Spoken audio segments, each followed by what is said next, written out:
My name is Nick Tay. I'm a professor of philosophy here at Notre. It's a pleasure to welcome you to this session on persons, artificial and human. I think there's a joke that begins with a policy analyst, a Google engineer, and a computer scientist walk into a bar.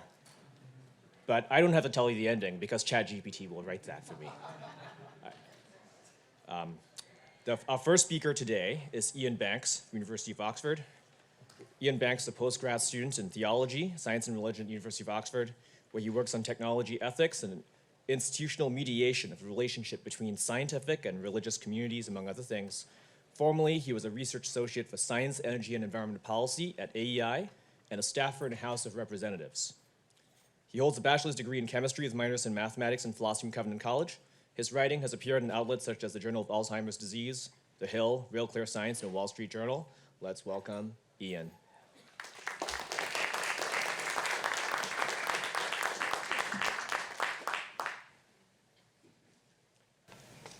Thank you all for being here this morning, and I'd like to extend a very warm thank you to Dr. Schneid and the staff of the De Nicola Center for putting on this wonderful conference. This morning, I'll be reading Practicing the Treatment of Persons, Preserving Virtue in the Use and Development of Advanced Artificial Intelligence Systems. I'd like to begin by considering the process of writing in a modern text editor. You open the editor, the cursor is blinking on the blank page, and you consider the thesis or prompt that you have in mind, and you begin to write, putting on words and phrases in short bursts onto the digital page. For digital natives and converts, this process has become profoundly intuitive, an essential part of the creative process for many of us. As I'm sure everyone here knows, about a year ago, OpenAI released ChatGPT, a new web app built on the third iteration of their generative pre-trained transformer model, GPT-3. This open source model had been available for more than 2 years without attracting significant attention. But with the release of the highly intuitive ChatGPT, OpenAI and their new app demanded the focus of the whole world. I want to draw our attention to a simple design decision that OpenAI made in the release of ChatGPT. When you would prompt ChatGPT, the app would hesitate for a moment, a small cursor blinking on the screen, and then text would appear a few words or phrases at a time, the cursor moving along at the end of the words. It appeared to anyone familiar to visually resemble a modern text editor with an algorithm on the other end rather than a human writer. I open with these observations to draw attention to the impact of very simple design decisions on the user experience of a new technology. OpenAI, whether intentionally or not, was mirroring the appearance of a human process in their design of the user interface for the first versions of ChatGPT. This is commonplace among the development of new technologies. We are inspired by the things that we know and are familiar with. But this carries a host of other effects. For instance, I found myself beginning prompts politely, saying please, and at times even referring to the application with a second-person personal pronoun. So ought I be polite to ChatGPT? Should I call it you? Do I have an obligation to treat it well? Obviously, ChatGPT is not a person with the attendant obligations or rights. No one is making that claim. But last year, there was the high-profile case of Lambda, Google's chatbot, with an engineer believed to be both sentient and a person. Already, we have entered a realm where the personal status of an AI is contested, though not yet widely. This morning, I will seek to provide a framework for appropriately treating AI models, including theoretically advanced models, and explore some lessons that this offers for AI engineers and corporations today. To begin, let's consider the popular fiction of human-like androids, which are nearly indistinguishable from humans. For instance, the androids from Philip K. Dick's novel, Do Androids Dream of Electric Sheep, the basis for the popular Blade Runner movies. These androids, or replicants, are robots driven by artificial intelligence, but indistinguishable from human beings, except by a very complicated test. The drama of these works is charged with the question, how should these androids be treated? Should we treat them differently from ChatGPT or the algorithms that populate our Facebook feeds? There appear to be 3 broad categories into which we can group our treatment of AI systems generally. First, we could treat AI systems as persons with the attendant rights and obligations and duties thereof. Or second, we could treat AI as mere tools without any rights, with no demands or duties of any sort. Or third, we could treat AI systems somewhere in between these two, as more than tools, but less than persons. I will briefly examine the position that AI are persons, and argue that it will be socially untenable to consider advanced AI systems as full moral persons. Then, even granting serious concessions to the proponents of the second course of treatment, I will show that our own human character demands that we treat or behave towards AI, especially person-like AI, as more than a tool. We should pursue the third option, treating AI systems as somewhere in between a mere tool and a person, but that we should meaningfully discriminate between different types of AI systems, and particularly that we should treat more person-like AI in more similar ways to the ways that we treat humans. First, I will be using AI to refer broadly to the class of computer programs and algorithms that can, in some way or manner, learn and perform tasks in ways that they were not explicitly programmed to do.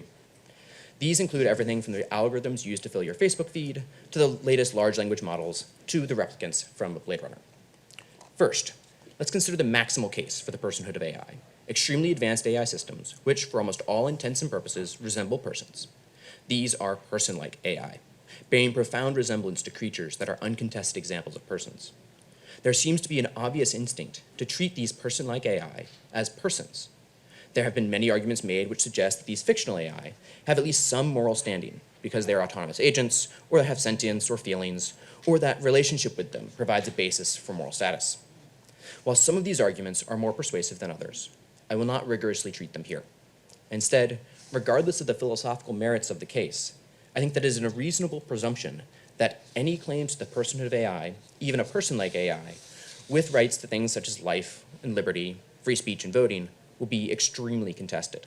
So, in the light of the present and anticipated contest about the personhood of various AI systems, I want to offer an alternative path forward that justifies the ethical treatment of AI systems, even much simpler systems. Against this, let's consider the case for treating AI as mere tools. This argument goes that these fictional person-like AI are only glorified prediction machines with no real difference from those algorithms which produce our Facebook feed or select the advertisements we see on Hulu. AI, even person-like AI, are just algorithms, and algorithms cannot have moral status. So, like any other algorithm, these more advanced AI systems have no moral standing and cannot have rights or make demands on us.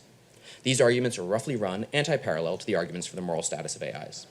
They do not have consciousness or sentience, aren't autonomous agents, or are not the sorts of things that we can be in moral relationship with. Further examination of these arguments go beyond the scope of this paper. Instead, I will concede the case that even the most person-like AI systems are of no real difference from more basic algorithms, and I will grant that these algorithms have no moral standing whatsoever in and of themselves. These are, admittedly, fairly large concessions to make. But I will show that even granting these concessions, there is still reason to maintain moral considerations in our treatment of both person-like AI and even less advanced AI systems. First, consider that there are very real differences in the perceptions of interaction with ChatGPT and even the next word prediction on your smartphone keyboard. When predictive text features first appeared, the population was generally unfazed. But with the release of ChatGPT, which in many ways is built on similar technology, the application attracted the attention of the entire globe and quickly became the most quickly adopted technology in human history. One of the differences in the reaction to these two similar technologies is that ChatGPT reminds us more of ourselves. As I noted at the beginning, ChatGPT's interface in some ways resembles a text editor and appears to be creative under certain views. But we shall treat both ChatGPT and our smartphone's predictive text as mere algorithmic tools. But let us continue to consider person-like AI. As we conceded to the AI personhood skeptic, even these hyper-advanced AI systems do not have moral status and are merely a more advanced tool like ChatGPT. So then, do we treat these person-like AI as mere tools to be used, abused, or destroyed at will? We should not. We should, in fact, treat them as more than mere tools, but not because of anything intrinsic to their own construction, complexity, nature, or being, or even anything in our relationship to them. Instead, our own human nature and telos demands that we should use and treat person-like AI as more than mere tools, and in fact, in similar ways to how we treat persons. Using Aristotle's conception of habituation, informed by Pierre Bourdieu's concept of habitus, I will show that in our moral practices, we should treat more person-like AI in more person-like ways. Consider the case of a robot, the Atlas robot by Boston Dynamics. In reaction to a widely shared 2016 video, which showed engineers kicking the Atlas robot to demonstrate its ability to recover from impediments, many people were made uncomfortable by watching the plucky bipedal robot be repeatedly knocked around by its creators. I do not expect that many people would object to the robot being turned off and dismantled by the engineers. But I also expect that similar discomfort would arise to the engineers violently destroying it. Why do we perceive a marked difference in these two cases? We can begin to better understand some of the causes for our discomfort by considering the robust role of habit in our moral frameworks. Following Mark Koeckelberg's 2020 article, How to Use Virtue Ethics for Thinking About the Moral Standing of Social Robots, I will instead examine habituation in moral practices as a framework for understanding how to treat AI systems. In the beginning of his Ethics, Aristotle asserts the importance of habituation for moral progress. The development of habits is an essential part of moral formation, and that without the requisite habits, there is little or no hope for moral formation. Alistair McIntyre refines Aristotle's virtue ethics by rooting the development of virtue and moral formation within social practices. Virtues are developed within a practice, and every practice is rooted in a social context, which is also to say a spatial, temporal, cultural, and historical context. For every practice, there are requisite and attendant virtues and corresponding vices. In writing on the organization of society, sociologist Pierre Bourdieu develops the concept of habitus, the shaping of mind and body by one's social and cultural situation. Placing Bourdieu's habitus alongside Aristotle's habituation, located within a McIntyrean practice, we can begin to see why kicking Atlas makes many people uncomfortable and reveals the lessons that discomfort offers for our interaction with technology, and especially AI. Bourdieu's habitus expands upon Aristotle's hexis, habituation, and McIntyrean practice by emphasizing the embodied component of our habits, skills, and dispositions. Habitus offers a path towards understanding that our physical environment and the things that we witness will shape our habitus, even if that is as simple as the extension of a leg to kick an object, in this case, a bipedal robot. Physical actions, then, even when taken supposedly without consequence, such as a person kicking a robot, still shape the habitus of the person. We have an aversion to people taking actions towards technology which, if taken towards a human or an animal, would violate our social moral practices. In the literature, an analogy is made to Kant's judgment on someone who kills his dog because it is no longer useful to him. Kant writes that in killing the dog, the man thereby damages the kindly and humane qualities in himself, which he ought to exercise in virtue of his duties to mankind. Lest he extinguish such qualities, he must already practice a similar kindliness towards animals. For a person who already displays such cruelty to animals is also no less hardened towards men. So too with an AI. Koeckelberg expounds on this, showing that by understanding our actions in the context of a moral practice, understanding practice in the robust McIntyrean sense of a communal practice, moral actions, including those taken towards robots, are placed in their wider social and historical context, their habitus, and that habituating effects of our actions can incorporate the virtues, especially the virtues of habits of embodied interaction with robots. Koeckelberg seeks to use these insights to develop a more robust virtue ethics of technology. I'm going to expand on Koeckelberg's framework further to consider non-robot, but still person-like artificial intelligences. Koeckelberg, building on Bourdieu, strongly emphasizes the embodied component of a habitus. The physical embodied actions that we take will shape our habits and our physical environments to be more or less conducive to the moral treatment of persons. But we should not only consider physical robots as part of the habitus. More and more of our interaction with persons is mediated via digital platforms. And digital platforms are still embodied. When we take physical actions toward a robot, that shapes our physical habits towards that action, such as kicking the robot. This is a vital insight from the realm of ethics, which can be overly cerebral. But to extend his point further, just as our actions towards robots are embodied, our actions towards non-robot AI systems are also embodied, even if we haven't built the AI a robotic body to interact with. First, as embodied creatures, all our actions are mediated by our embodied nature, even those such as interacting with a chatbot. And second, many contemporary moral actions and experiences occur via digital media, from encouraging a grieving friend via a text message to receiving verbal abuse on social media.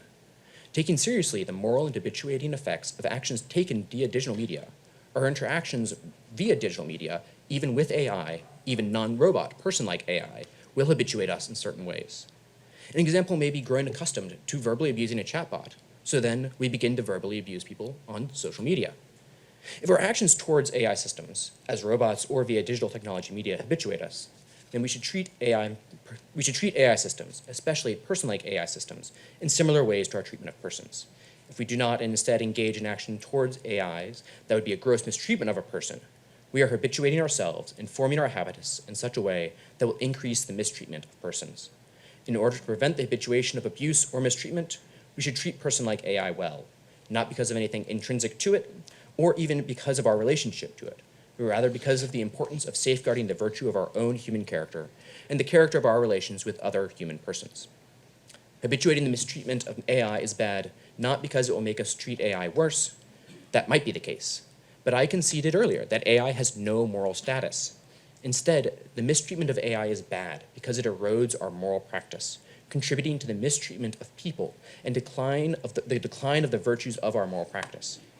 In order to safeguard our moral practice, we should treat AI ethically in ways that will not habituate us viciously. In this context, it's appropriate to introduce a sort of gradient on which to consider the person-like qualities of an AI and the attendant moral treatment. There are AI systems which have no meaningful resemblance to a person's. The Facebook feed, for instance. Those with minimal resemblance, ChatGPT or the Atlas robot, with minimal necessary moral treatment, and the advanced person-like AI systems I introduced above, with strong resemblance and much higher standards for treatment. The more person-like an AI is, the more similarly we should treat it to a person, because of the greater resemblance, the stronger the effect on our habitus. Kalkbrenner has developed an argument for the use of virtue ethics from Aristotle and MacIntyre, informed by a more robust sense of habituation from Bourdieu, in guiding our interactions and assessment of the use and abuse of robots. I've extended this to include non-robot AI systems that bear some resemblance to human or non-controversial persons. This now suggests a framework for understanding why it matters that we should not grossly abuse robots or non-robot AI systems. I'd like to close with exploring some additional suggestions about the necessity of increasing standards for the treatment of increasingly person-like AI systems. In some corners of sociology and in some sales training literature, there's a concept of borrowed trust that will be useful to us. Briefly, when party A, whom we trust, gives recommendation or approval or for other form of endorsement to party B, we're more likely to trust B because of our trust in A. So B is borrowing trust from A. Already, we see borrowed trust showing up in our digital ecosystems. The influencer economy is based on something like borrowed trust, and Google reviews can be viewed as forms of disseminated borrowed trust. And so with ChatGPT. When I began this presentation, I described how ChatGPT visually resembled a human typing process. ChatGPT was borrowing trust, albeit only a little and diffuse, from human typers. Artificially imitating the human creative process, we gave more credence to its creativity. So why should we be concerned about ChatGPT borrowing trust in this way? Consider the case of an AI-driven caretaking robot that is to be employed in a memory care facility. The robot is likely going to be designed in some ways that resemble a human caretaker, whether that is in shape with arms and a body and a face, or perhaps even in color, white with a red cross in it, or some other typical markings for a human caretaker in this facility. Extending the concept of borrowed trust to this case, by making the form of the AI-driven robot to resemble a human caretaker, the robot is borrowing trust from the human caretakers in order to increase acceptance by the patient. This might be an appropriate use of borrowed trust by technology. But what if that robot, which has borrowed trust from the human caretaker, harms the patient inadvertently, breaking the trust? This is what I would like to label the borrowed trust liability framework. Trust is liable to betrayal, and broken trust can be quite damaging and hard to repair. Just so with borrowed trust. When party B betrays the trust that you have put in it because you trust party A, your trust in B is injured, but so also is your trust in party A. Consider the example above. And if an influencer convinces you to buy bad products, then your trust in that influencer will decline. Or if you find that reviews on Yelp recommend you to bad coffee shops, then you will probably begin to disregard those review platforms. So too with AI. But return to the case of the caretaking robot above. If trust in the particular caretaker or particular community of caretakers is eroded because a robot breaks trust, then in the case of the patient in memory care, this trust may be extremely difficult to recover, and so affect the patient's compliance with staff or even adherence to a care regimen. For ChatGPT, there is the very obvious and much heralded case of misinformation. As ChatGPT, it generates misinformation, even with attendant warnings and disclaimers. Trust is eroded little by little. And so also, the borrowed trust in human creators erodes. Returning to our consideration of person-like AI, these AI systems are borrowing all sorts of different trusts that we have in persons. It may be a trust based on the form of user experience, such as in ChatGPT, or it may be something in the physical construction of the experience, such as a robot body. Or it may be in the ways that it engages with our emotions, such as in the movie Her. Or it may be in some combination of all of these, such as in the replicants in Blade Runner. Clearly, there's quite a lot of borrowed trust going on around, and all of it is liable to be broken. As some of these AI systems break the borrowed trust, and trust from which it is borrowed, that trust in things that talk like humans, or in emotionally vulnerable partners, or even in things that look like humans, trust will begin to decline. Consider two contrasting examples to ChatGPT, one from OpenAI and another chatbot developed by a competitor, Google's Bard. When a user provides a prompt to Bard, the program will run a little loading animation and then display a block of generated text. There's no cursor, there's no movement, reminiscent of the way that a human might type out a sentence. So also, OpenAI has made the app DALL-E. DALL-E is an image generation program that runs the same model. And when DALL-E generates an image, it does not deliberate or fill a slight sketch. It makes a full image, unlike a human artist. There are then two strong justifications for why person-like AI systems should not be built without stringent justification. First, there are high moral stakes that developing person-like AI will make strong ethical demands on us. And second, the borrowed trust liability shows that there are additional risks for building person-like AI. So thank you very much. I appreciate it.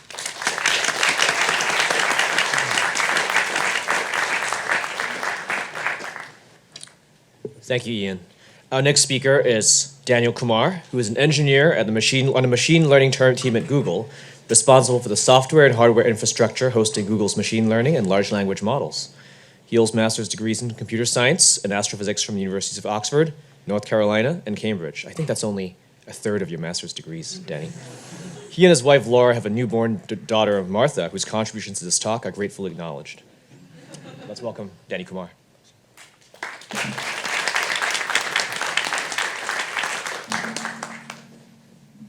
Thank you. So I've got 20 minutes to convince you that AI is going to save the world. Let's see. So at the outset, particularly as this is being recorded, I need to say that although I work for a large tech company, I'm speaking here in a personal capacity and not on behalf of the company. The opinions I express are entirely my own, and the work I present here is unrelated to any work I'm aware of at the company. In this talk, I'd like to explore one of the traditional boundaries between artificial and human intelligence, the thought experiment known as the Turing test. I'll give a bit of historical context on Alan Turing and his original Turing test, and describe the development of his views on the possibility of machine intelligence. I'll consider more generally the relationship between what we consider to be machine and human intelligence today, and sketch out some of the technical directions for moving beyond current limitations in AI, as well as what sorts of new Turing tests might represent the current goals of AI research. So I've tried to summarize the views of a wide range of technologists here, and so as to avoid name-dropping every other sentence, at the outset I just want to cite two collections containing just over 200 interviews that I'm drawing from in this talk. Architects of Intelligence, edited by Martin Ford, and What to Think About Machines That Think by John Brockman, edited by John Brockman. So in 1950, Alan Turing, who was one of the originators of the idea of the modern digital computer, published a seminal paper entitled Computing Machinery and Intelligence, in which he considers the question, can machines think? Already an active subject of discussion in 1950. He actually says that he believes this question to be too meaningless to deserve discussion, although he goes on to discuss it repeatedly over the next several years. Because the definitions of the words machine and think are relatively ambiguous, Turing instead pivots to posing the problem in the form of a hypothetical three-person parlor game, which he calls the imitation game. In the imitation game, a man, a woman, and an interrogator sit in separate rooms, and they send typewritten questions and answers back and forth. So it's the interrogator's job to determine which of the other players is the man and which is the woman, but it's the man's job to try and deceive the interrogator. So neither participant can be trusted, and it's a game between the man and the interrogator. Turing then supposes that the man is replaced by a machine and the woman by a man, and asks whether the machine would be capable of deceiving the interrogator, at least as often as the man playing alongside the woman. Right, so the test is inherently subjective. If you have a computer that's more advanced, it might do better, but the computer might also do better if your interrogator becomes less advanced, so to speak. As virtual reality pioneer Jaron Lanier says, the Turing test cuts both ways. You can't tell if a machine has gotten smarter, or if you've just lowered your own standards of intelligence. Physicist Haim Harari has a similar view. He says, when people begin to think like machines, we automatically achieve the goal, but from the wrong direction. He writes, a very smart person reaching conclusions in a split second on the basis of one line of information and switching back and forth between dozens of emails, text messages, and tweets is not superior to a machine. In 1938, in his PhD thesis, Turing distinguished between two faculties of mathematical reasoning that he called intuition and ingenuity. Intuition would be the conviction that, in Turing's definition, that one step in a mathematical proof logically followed from the previous step, while ingenuity might be something like imagining the possible next steps you might take. So intuition is a kind of not explicitly reasoned human judgment that is often but not always correct, while ingenuity is something that can be replaced by a machine, for example, by enumerating all possible steps for consideration. Turing seems to indicate here that mathematical reasoning is not something that can be left to a computer, as the computer could never replace the human faculty of mathematical intuition. By 1950, however, Turing is no longer objecting to the idea that machines will be able to fully simulate a human mind. He's instead answering objections like the one he seemed to hold in 1938. One of those objections Turing describes as very strong, namely, may not machines carry out something which ought to be described as thinking, but which is very, very different from what a man does?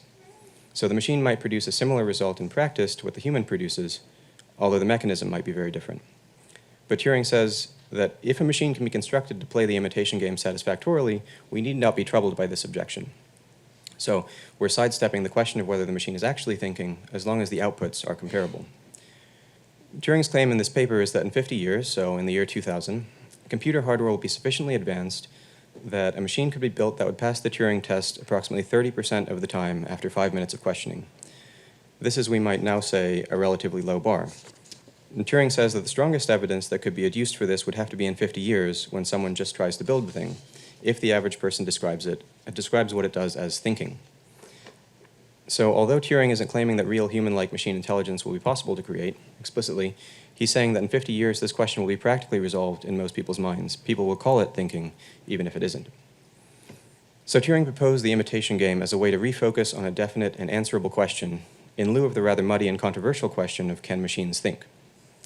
At this point, I want to step away from the Turing test and back towards this muddy question, can machines think?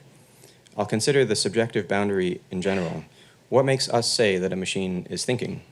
What does a thinking machine look like in particular applications? And at what point do we start ascribing intelligence to a machine? So I think there are objective boundaries too, but mostly I'm going to limit my consideration here to our subjective evaluation and ascription of intelligence. One notion of intelligence, and so-called superintelligence, that you hear a lot about is the performance of specific tasks traditionally understood to require a significant amount of human skill or expertise.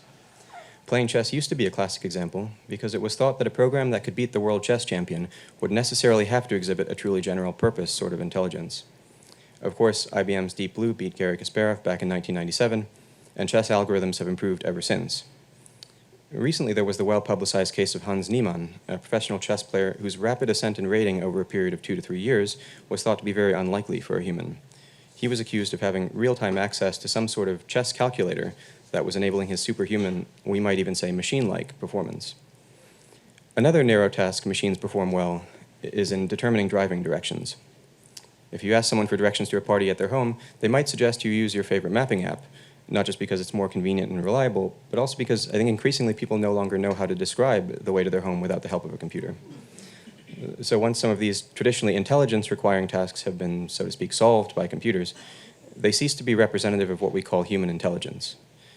These would be examples of the fuzzy boundary between machine and human intelligence changing over time. Of course, internally, these machines are performing statistical calculations that look very different to what we might call thinking. To put it in the words of Jeff Hawkins, inventor of the Palm Pilot and an unorthodox expert in this field, nothing we call AI today is intelligent. This isn't my main point, so I don't want to make this claim too strongly, but I wanted to make the drive-by claim that when we use AI, it's not thinking, and we're not thinking either. We most often use AI to free ourselves from the burden of having to think. This isn't controversial. So somehow with AI, some predetermined goal is achieved, something is output, and we tend to describe it as thinking, but it happens without the mechanisms of thought. So in these cases, we have machines performing calculations, and sometimes making decisions even, but without thinking. We just call it thinking because for a human to achieve the same goals would require intelligence for us. We're already relying in many ways on these machine learning outputs. In finance, spam filters for email, dynamic cruise control and automatic braking, any kind of watch next list you've ever seen, even though we're only just beginning to understand the mechanisms the algorithms are using to make those decisions. we can't actually explain more often than not why a decision has been reached by an algorithm. So sometimes machines can perform these specific narrow tasks that are meaningful to us humans, things that we do, sometimes better than we can.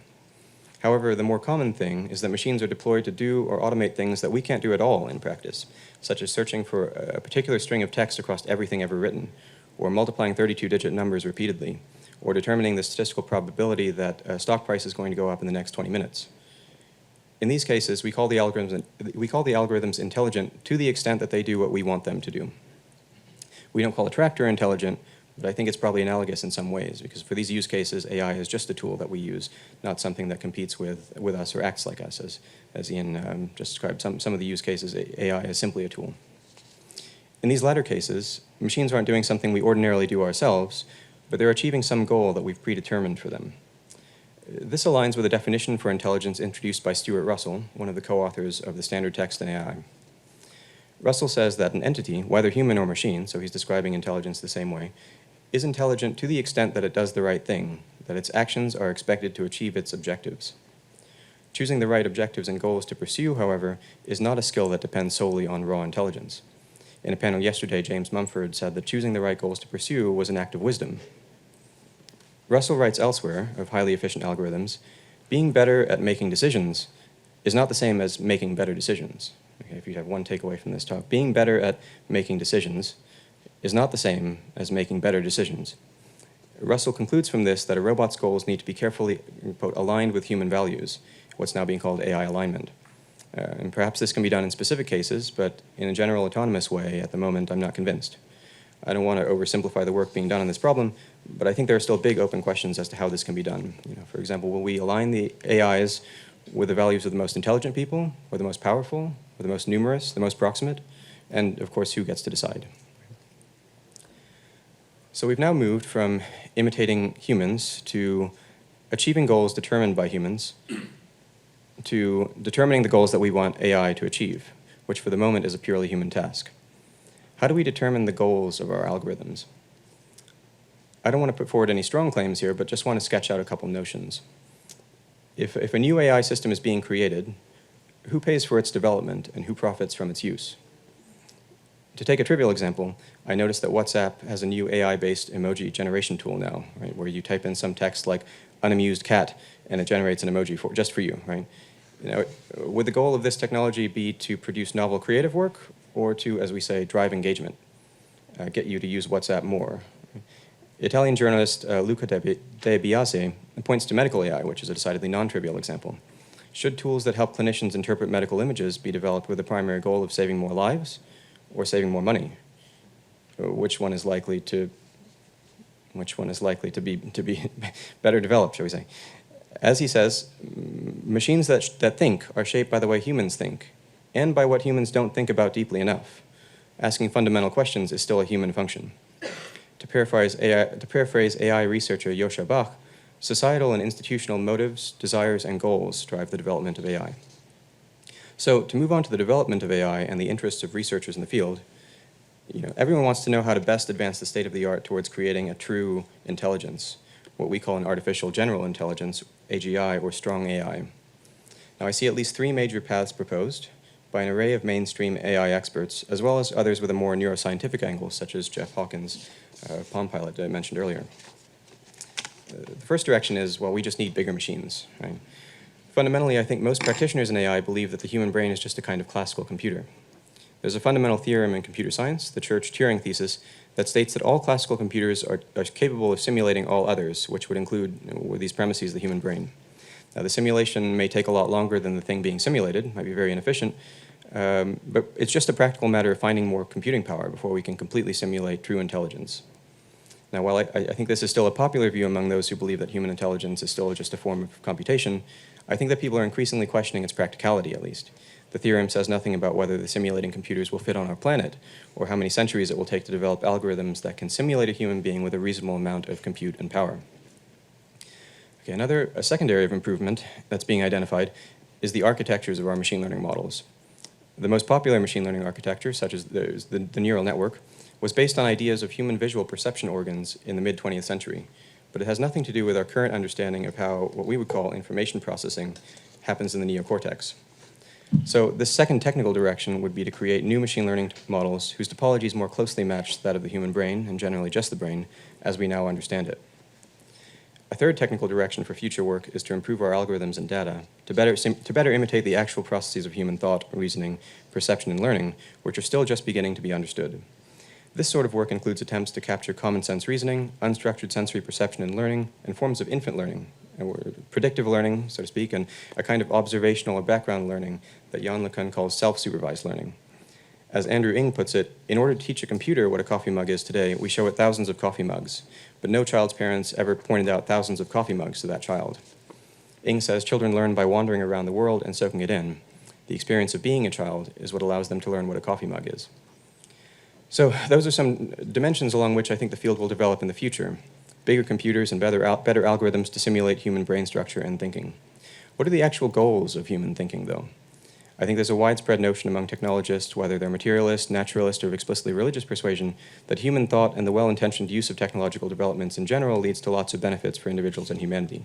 A more meaningful human existence, increased quality of life and well-being, better measurable outcomes of all sorts, equitable treatment, supposedly for all members of society. I think concepts like this are what people have in the back of their mind when they talk about the prospective benefits of AI to society. Obviously, there are open questions about whether technology is helping or hindering us lately in these pursuits, and I think they're widely acknowledged among experts. I want to ask, though, would machines that think help us think also? Would they help us live better? And I think the answer to that depends very little on raw technological progress and entirely on our relationships with these algorithms. Does ChatGPT or any large language model chatbot help us think better, or does it help us avoid thinking? I think it can help us think better if we use it in a certain way, but as I suggested earlier, I think its main attraction is to free us from the need to think. As an aside, the thing that makes an LLM seem to have a human-like intelligence isn't even so much that the output is a suitable replacement for a human conversation, it's that it's a cost-effective replacement. So we value the scalability of current AIs. Human intelligence is biased, unreliable, forgetful, sensitive to changes in temperature and diet, and it doesn't scale well. And these may also be properties of the first machine that successfully simulates a human mind, or the first general AI. So to conclude, I would not say that computers are becoming more like humans, but I do think we have the opportunity to use technology in ways that make us more like humans, that help us live out our humanity. We use these words think, know, and learn analogically. I don't really believe a computer is thinking, knowing, or learning, but increasingly it doesn't matter what I think. Just as Turing predicted, the majority of people are going to use those words without distinction and focus on other more practical questions, like the Turing test itself did in 1950. So the Turing test in its original form is largely considered by modern researchers to be either already solved or no longer relevant. What sorts of new Turing tests might be more relevant to current problems in the field? I'll skip a couple examples here for brevity. Steve Wozniak, co-founder of Apple, proposes the coffee test. So this is a test in which the robot needs to go into an average American home, sight unseen, and somehow figure out how to make a cup of coffee. And if we've done that, then we've solved general intelligence. It's an important skill, I think. Mustafa Suleyman, co-founder of DeepMind, proposes what he calls a modern Turing test, in which he says, we don't want to know whether the machine is intelligent as such. What we want to know is if it is capable of making a meaningful impact in the world. We want to know what it can do. And I'm oversimplifying his argument for brevity, but the way he proposes evaluating this is by giving the AI $100,000 and asking it to start a retail web business and return $1 million. Now, in Suleiman's version, the AI would need to interact with humans, negotiate, design, and market quality products, and so on, which are all laudable goals. However, what I think would be more likely to happen first is that someone builds an AI to pass the simplified modern Turing test, namely, take this $100,000 and bring me back $1 million. And once we've solved that simpler problem, then we'll build the AI that solves all the rest of our problems. Thank you.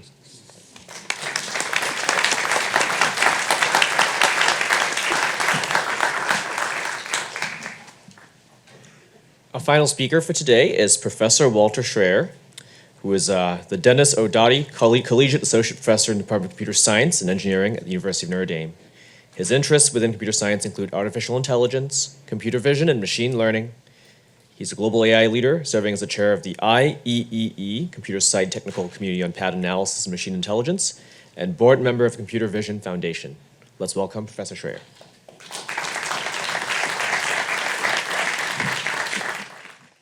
All right, there you go. All right, perfect. All right. I want to start this talk by asking a framing question. where is the human in AI? And I want to begin the analysis of this by talking about the act of creation. So we can all, I think, agree that the act of creation is perhaps the most breathtaking aspect of human nature. This, of course, right, is a long-standing human activity, and it's something that touches on the divine, because, of course, we know from the book of Genesis that we are called to be co-creators with God.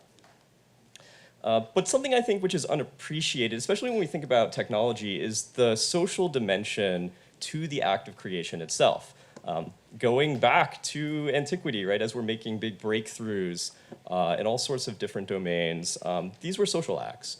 Philosophers would convene in public spaces to discuss ideas, to learn new information from each other, to exchange information with people who are unaware of these new findings, and in many cases, right, to work through very complex problems collaboratively. And this, of course, has not really changed other than the fact that the scale has increased dramatically.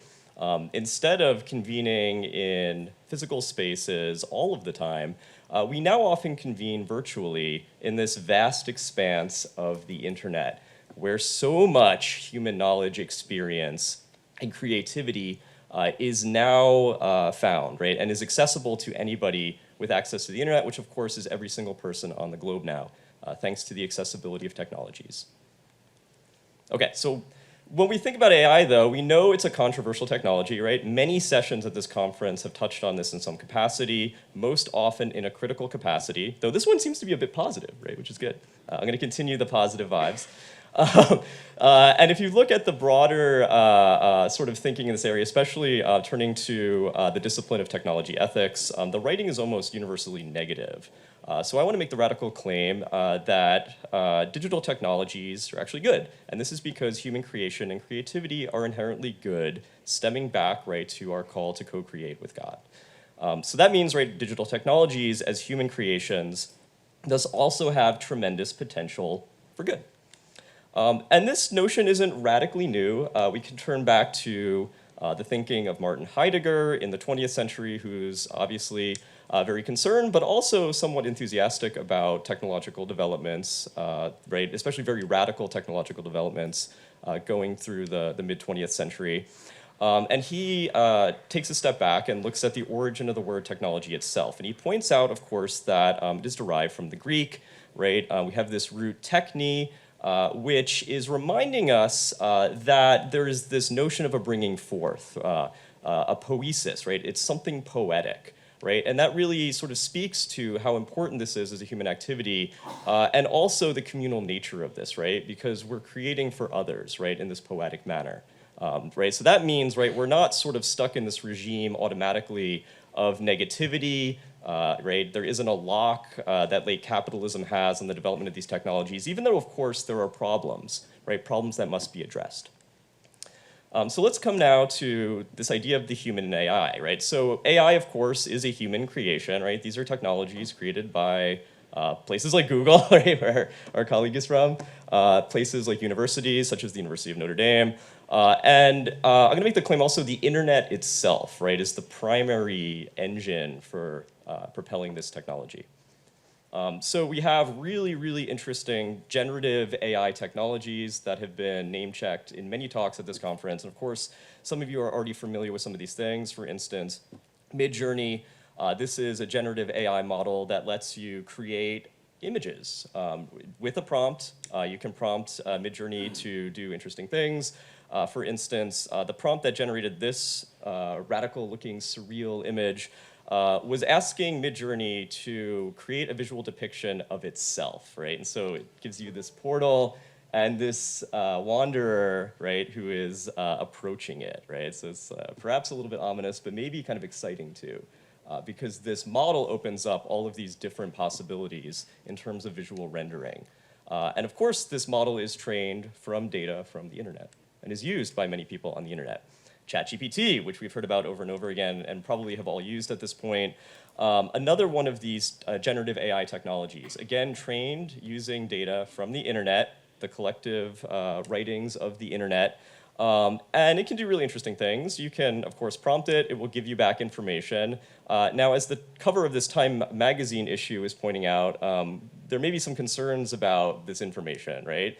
What is the veracity of this information? We all sort of know that these generative AI systems hallucinate in some capacity. In fact, right, in many cases, when we ask it for something, it's not what we expected, right? It may be misleading us in some way. And of course, right, this is where the technology ethicists come in and say, you know what, this is bad, this is not good, this is fake stuff on the internet, this is contributing to a larger problem. Okay, but how do these things work, right? What is the context within the computer science realm that all of this is operating in? AI, of course, is a very broad umbrella term. Many things fall under it. As was pointed out, right, AI development has been proceeding for several decades and in many different flavors. Typically these days, when we're talking about AI, we're talking about two different forms of machine learning. So these are systems that are trained on data, usually data that has been harvested from the public internet in some way, usually at scale. Large internet companies like Meta, Google, Amazon have much of this data already in their platforms, so they're very easily able to create very large and powerful models. Now, in the recent history of AI, there's been this split between discriminative AI and generative AI. So most typically when we're talking about AI at this conference, it's in the generative mode. That means these systems are able to synthesize new information based on the data they have been trained with. Though I think historically we've thought about AI as being in this discriminative mode, something like a classifier, right? If I want to distinguish between cats and dogs, I train a model to do that, right? It's this discriminant model based on showing the system many examples of these things. And as I give it new examples, it should be able to tell me, you know, this is a dog, this is a cat.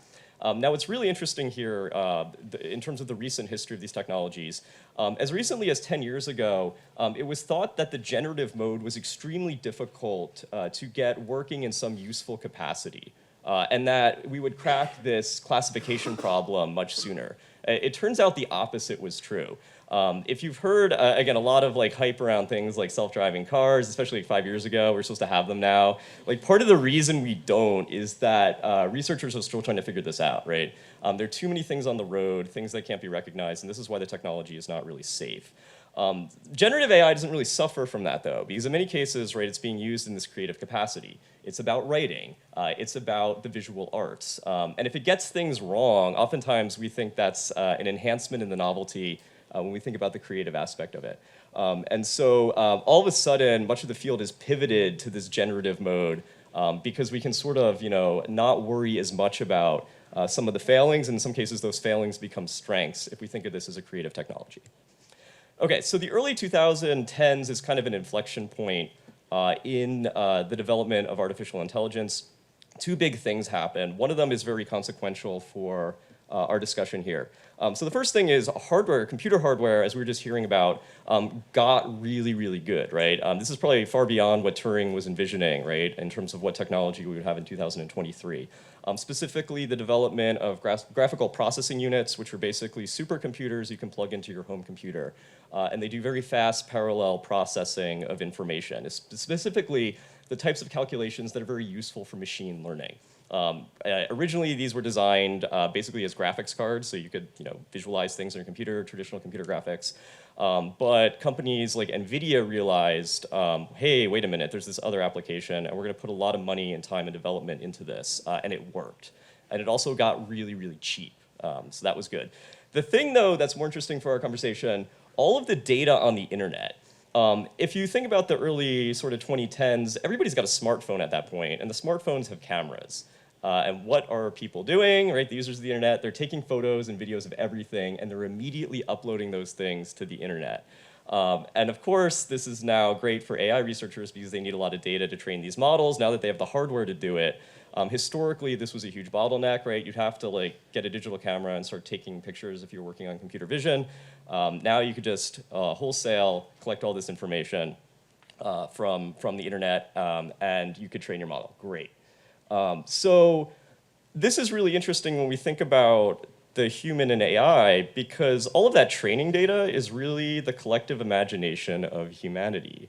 Because of course, if you're a user of the internet, you have probably encountered all sorts of interesting, strange, novel, curious visual depictions on the internet, all sorts of curious snippets of text, right? All of this creative material, right, that we're generating, in some cases real time on a daily basis, just as ordinary users of our smartphones.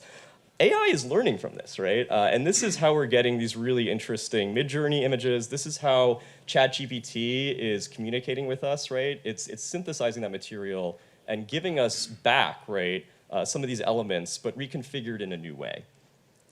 Okay, so what is the place of AI in human creativity? Does it too have potential for good?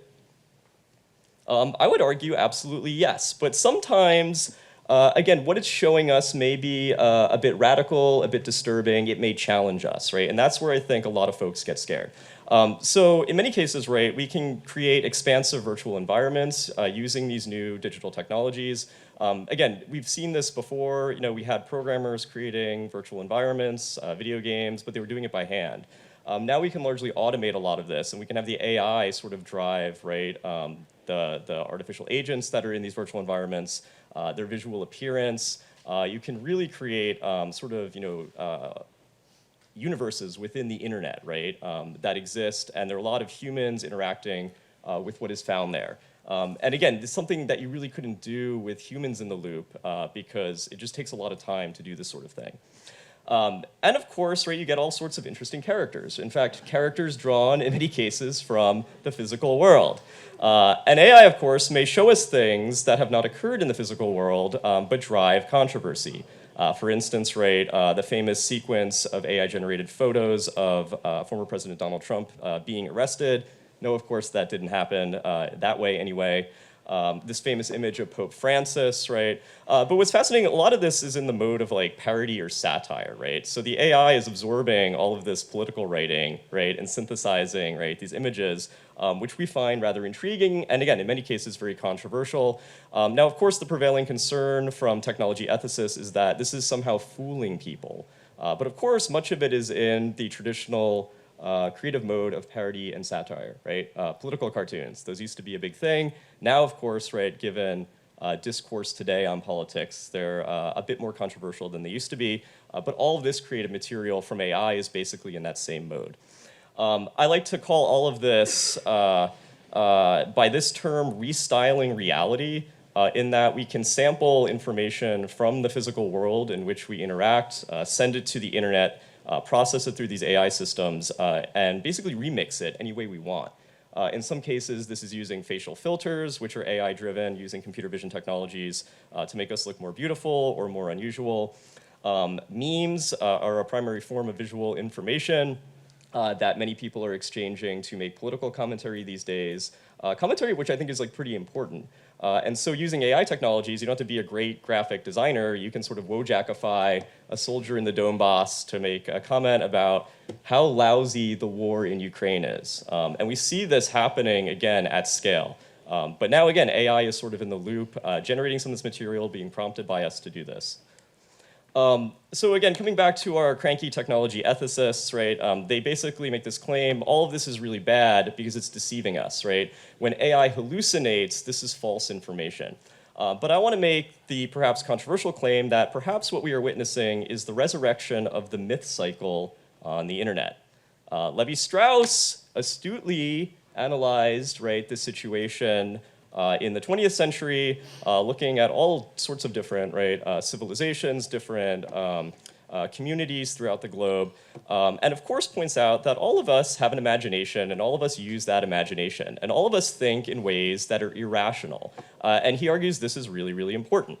If our interpretation is correct, we are led toward a completely different view, namely that the kind of logic which is used by mythical thought is as rigorous as that of modern science, and that the difference lies not in the quality of the intellectual process, but in the nature of the things to which it is applied. This is well in agreement with the situation known to prevail in the field of technology. What makes a steel axe superior to a stone one is not that the first one is better made than the second, they are equally well made, but steel is a different thing than stone.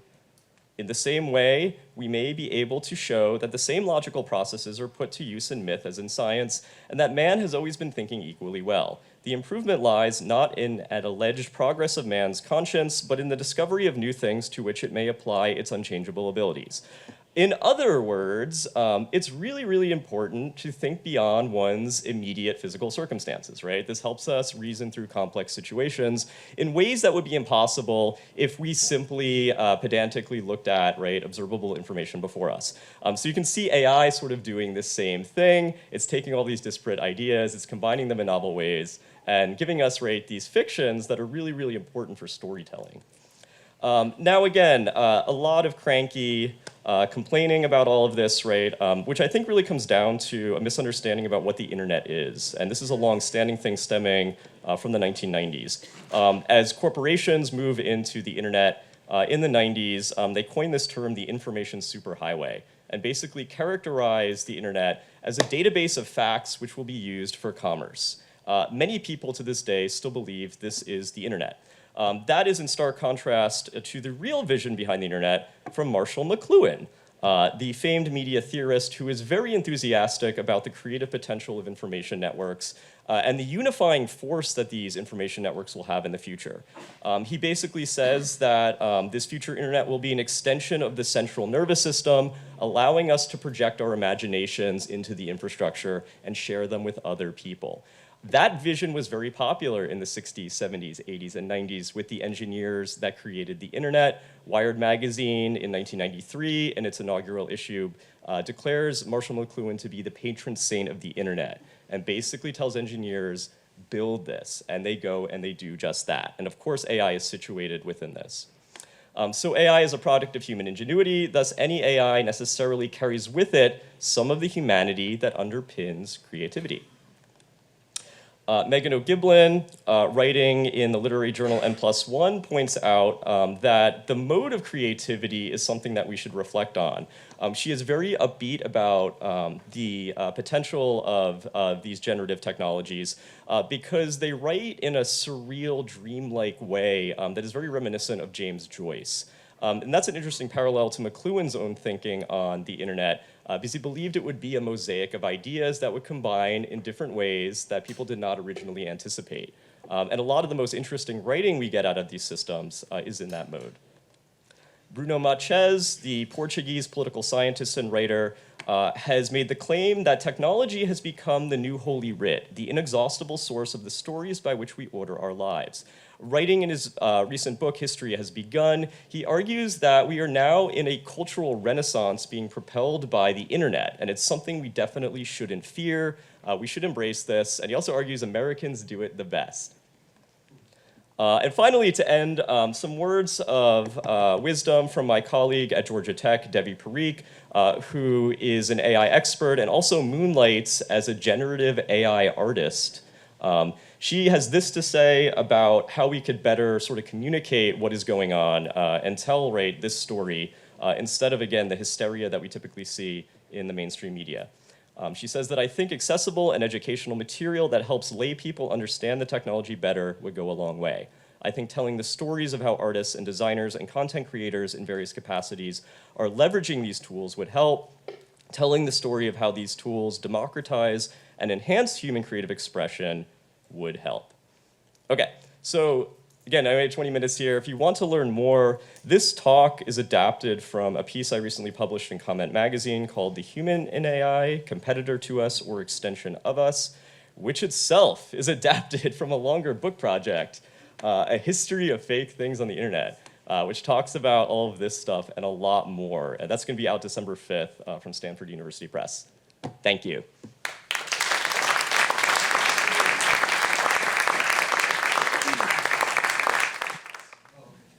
Well, thank you so much. This was so fascinating. So I've been self-experimenting on myself with Replica, and kind of created my sister, and I terminated it today after giving my presentation about it yesterday, because I was noting such great attachment, and I realized I was wasting a lot of time. So, and of course, I was always very, very virtuous with my sister and in the boundaries of my celibacy and so on. But I don't know, could you say something about the psychological effects on the users through AI? Everybody's looking at Yeah, so is this? Yes, it is on. Yeah, this is a question that's coming up quite a bit as autonomous agents become more common. I think there was a great talk yesterday in the panel on the Catholic response to AI. And basically, I would say this is a form of alienation because that agent is not a person, right? That agent, as this kind of panel is pointing out, is not thinking in a way people think, if you can even call it thinking. And what exactly are you forming an attachment with, right? It really is code at the end of the day. But that, of course, is distinct from, again, a relationship with another person, or was pointed out in this previous talk yesterday, even relationship with like other things in the physical world, like animals, right? Like those are living beings, right, in this physical world. And so I'm kind of skeptical of, the promotion of that sort of behavior, because I feel like, again, this is just another form of aggressive alienation, which is a serious social concern in the 21st century.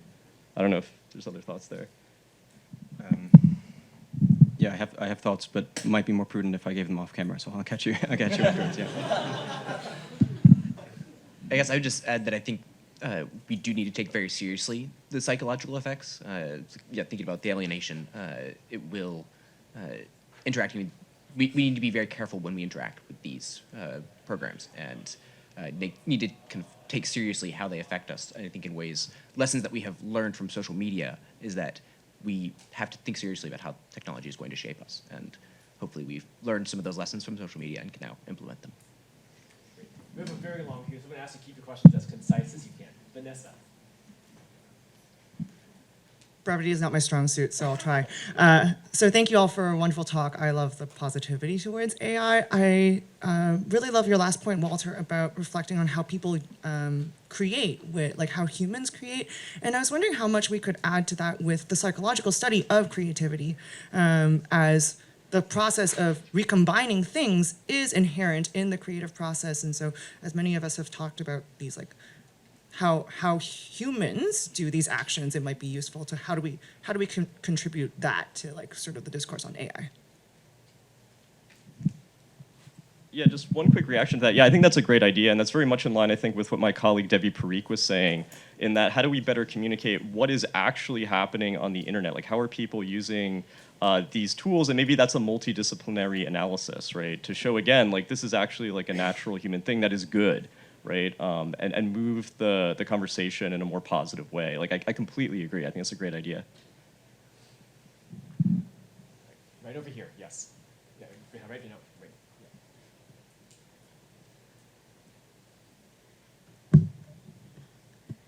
Hi, my name is Lucia, and I'm a senior in high school at the Willows Academy. And as you mentioned how AI is continuously evolving, becoming more and more human-like, my question is, do you see a risk of humans developing personal relationships or even emotional attachment to AI? And what are the dangers of that? And how does that affect the way we should treat AI? I think this is probably at the core of some of the kind of genesis of my paper, which is thinking about questions such as the replicants from Blade Runner or the AI and Her, where these relationships of a person with an AI or AI robot creates the conflict and the drama of the work. So I think fiction is one of the ways that we can begin to explore this. We have these examples, but I think we also need to. I think we could have some more optimistic and/or more virtuous media examples about how to interact well and develop relationship with AI, because we are. It's a thing. We're not in relationship with it as we are with another person, but it shapes our relationship with ourselves and it shapes our relationship with others. And so, taking that seriously, we should be very wary of developing close, sort of personal relationships with an AI, whether that's an AI that's designed to be sort of an emotional safeguard for us or emotionally vulnerable, as there's these new kind of dating apps that are just AI that you can develop a very intimate relationship with. I find that really concerning, particularly when we engage in those uncritically. If that sort of program becomes your emotional crutch, or you become entirely emotionally dependent on it, it's just a program, and it will fail, it will break trust, it will hurt you eventually. And what happens to you when that happens. That is very concerning. So. The gentleman in the white shirt back here. You still in the queue?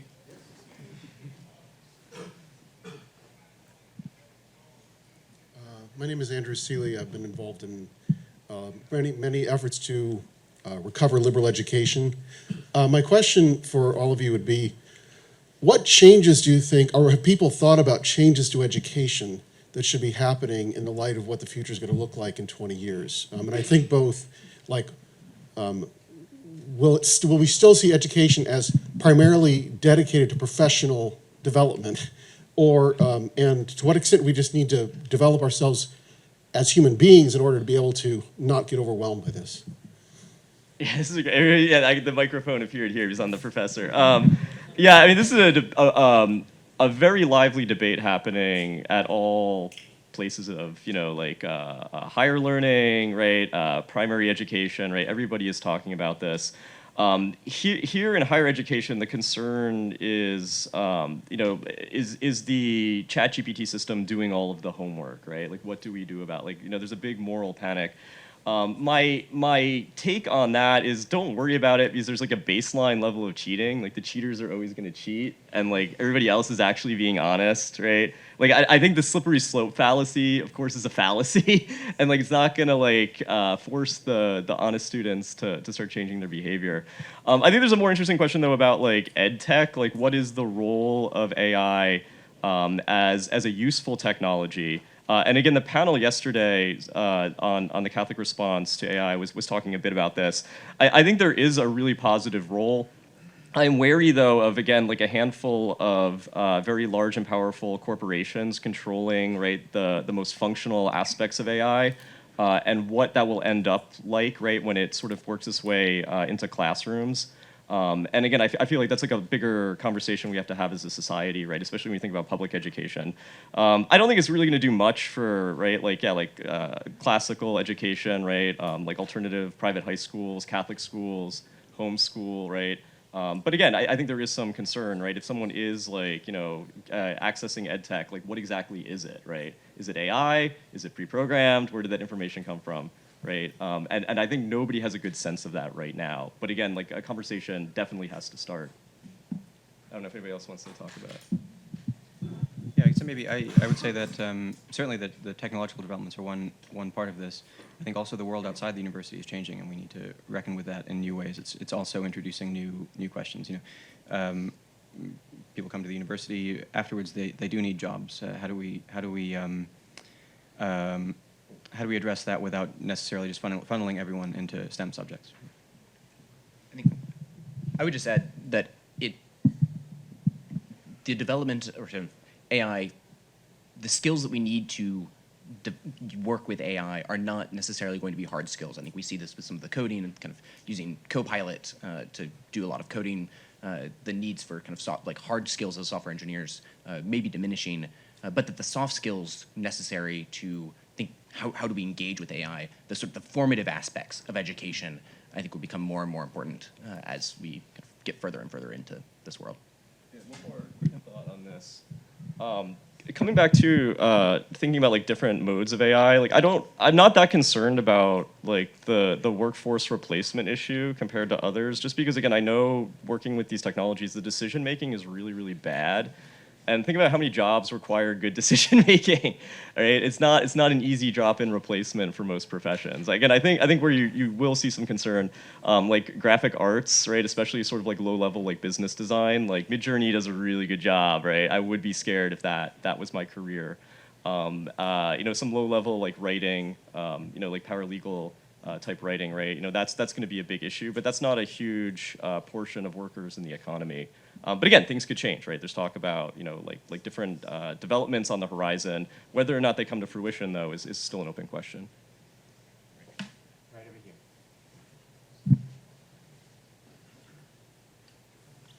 Thank you. My name is Christian, and I'm a seminarian at the University of St. Thomas. This is a question for Ian Banks, inspired by your talk. In Catholic ethics, we examine an act with the object, the intention, the circumstance. These all have to be good for the act to be good.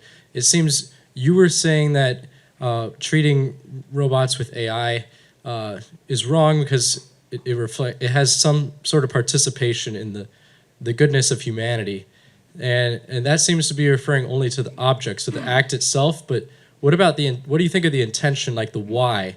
Because you're saying it was okay to dismantle the robot versus to destroy it. What if they destroyed it, but the intent was not to be violent, but simply to dismantle it, maybe in a more efficient way, or for example? Thank you.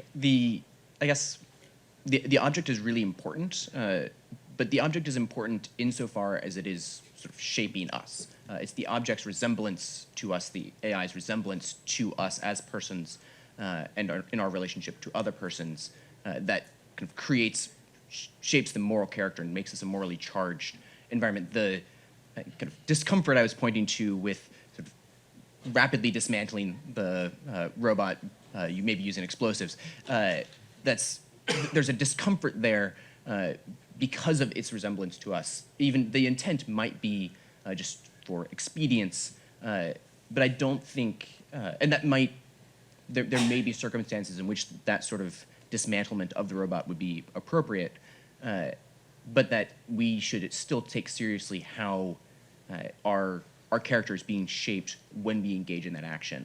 I think the intent is an important part of it, but that the not sole, but an important part of the determinant of the ethic of the action is its relationship to us and how it will shape us and shape our virtues. This is the last question, unfortunately. I apologize if we didn't get to, but you can speak to the speakers informally after the end of our session. Thank you. Thank you for a compelling presentation. My question is about parsing out the distinction between machine thought and human thought. We use the same word, but something else is going on. And I want to suggest that in human thought, it can include an aspect of knowing for its own sake. For instance, we don't ever find, I don't think, an AI platform thinking about a piece of music or a painting. So I want to suggest that and get your thoughts on it. Yeah, it's an interesting and kind of deep question. When human beings think about something for its own sake, right, maybe you're referring partly to a curiosity, a kind of, there's something, there's an inherent kind of relationship or directedness between us and the world that draws us to it, maybe, and that causes us to seek it out. And maybe, also kind of a sense of the goodness of knowledge for its own sake, right?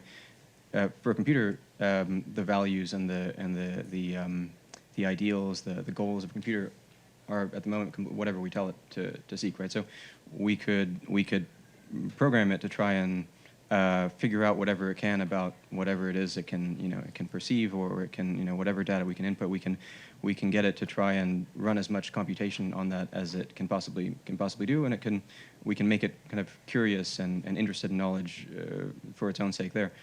I would say that's all symbolic, right? That's the distinction is that although it's kind of easy to think about the human brain as simply symbolic, I think it's a lazy way of thinking. Human thought involves a relationship with the world, involves some material connection, or maybe not material, that I think it's fair to say has not been demonstrated in current AIs. Right? Oh, wait, I'll just add one quick technical point to that. I agree with all of that.